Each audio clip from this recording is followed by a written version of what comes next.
Welcome to our podcast, Chika Ano Tara. So today we're going to talk about red and green flag in a friendship. So I'm the one who's gonna talk about red flag in friendship while Jihan will talk about the green flag in friendship. So the first thing I consider red flag in friendship is manipulation. Manipulation is when your friend tries to control you and make you feel guilty to get what they want.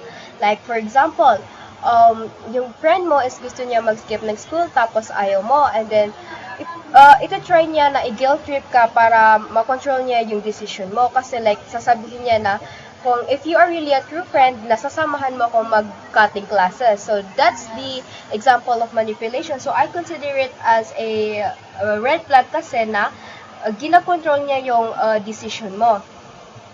And the second one is constant negativity. Constant negativity is also a warning sign. Why? Because, for example, like if you share some of your achievement to your friends and they were like, that's not even a big deal. So, di ba, parang nakakaano siya na, why puro negative lahat ng sinasabi mo? Why not positive? Like, di ba, why not just support your friend? Like that. So, yeah, I consider it as a red flag. And, of course, the last one is respecting boundaries. So, respecting boundaries is a big red flag for me because, for example, if I tell a secret to you and then you tell it to the other, so, like, it's a big disrespect for me kasi, gina-disrespect mo yung trust ko sa'yo and yung privacy ko. So, that's why I consider it as a red flag. So, my advice is to choose friends who respect, support, and value you. And now let's move on to the green flag in friendship. Next is a green flag. So for me, a green flag is someone who knows how to listen. Yung tipong nag-open up ka sa kanya pero hindi ka niya ginajudge. Yung ina-analyze niya bakit mo yung nararamdaman.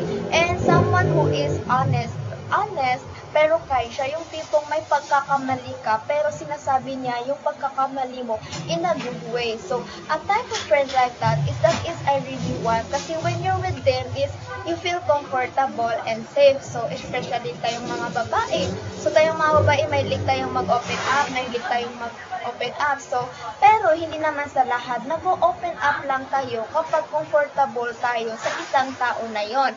So and with that kind of friend is when you're with them, they don't laugh at you, they don't embarrass you, and they don't judge you. So they're not the type of immediately that say that you are overacting, you're not, like sinasabi na small thing lang yan tapos sasaktan ka. So as a sensitive person is na-hurt ako.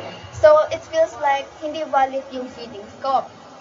But with the right kind of friend, they just listen, they don't rush to judge you, they understand what are you saying, and even though hindi nila yun na-understand, so in that moment, you just feel safe. So okay, I can be myself here. So like sasabihin mo na, okay, kailangan ko mag-open up sa kanila, hindi ko kailangan na mag-pretend sa kanila. And for me, that's what is I consider as a green flag in a friendship. True friendship needs trust, respect, and support. Choose friends who bring positivity, not stress.